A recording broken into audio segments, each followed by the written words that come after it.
అపర్ణ కావ్యతో ఇలా అంటూ ఉంటుంది. "నువ్వు నా కొడుక్కు విడాకులు ఇవ్వను అని కరాకండిగా చెప్పేశావు కదా! ఇప్పటికీ అదే నిర్ణయం మీద ఉన్నావా? లేవా?" అని చెప్పేసి అపర్ణ అయితే కావ్యని మందలిస్తూ ఉంటుంది.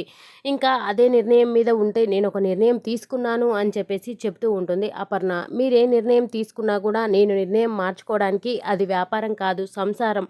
నేనెలా నిర్ణయం మార్చుకుంటాను" అని చెప్పేసి కావ్య అయితే నిక్కచ్చిగా నా భర్తకు నేను విడాకులు ఇవ్వను అని చెప్పేసి అక్కడ చెప్పేస్తూ ఉంటుంది అపర్ణకి. ఆ మాట వినగానే అపర్ణ ఉండి ఇంక ఇలా అంటూ ఉంటుంది. "అయితే ఇంకా నా కొడుకు మాయని పెళ్లి చేసుకోవడానికి నీకు ఎలాంటి అభ్యంతరం లేదు అని చెప్పేసి ఈ నో అబ్జెక్షన్ పత్రాల మీద సంతకం పెట్టు అని చెప్పేసి అంటూ ఉంటుంది అపర్ణ.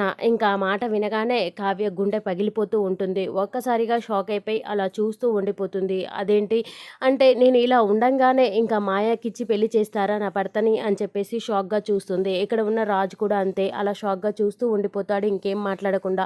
సుభాష్ కూడా అలాగే చూస్తూ ఉండిపోతాడు. అక్కడ ఉన్న మాయ మాత్రం చాలా హ్యాపీగా ఫీల్ అవుతూ ఉంటుంది. ఇంకా రుద్రాని కూడా అంతే, నేను పెట్టిన చిచ్చు ఇంకా మొదలయ్యింది అన్నట్లుగా సంతోషంగా చూస్తూ ఉండిపోతుంది. మరి ఇంకా ఇక్కడ మాయని పెళ్లి చేసుకోవడానికి రాజు ఒప్పుకుంటాడా? దానికి ఇంకా కావ్య ఏం చేయబోతుంది? ఇంకా మాయని పెళ్లి చేసుకొనిస్తుందా లేదంటే మరి ఎలాంటి నిర్ణయం తీసుకుంటుంది అనేది నెక్స్ట్ సీన్లో చూద్దాం. ఈ వీడియో కనుక మీకు నచ్చినట్లయితే please do subscribe. Thank you for watching friends.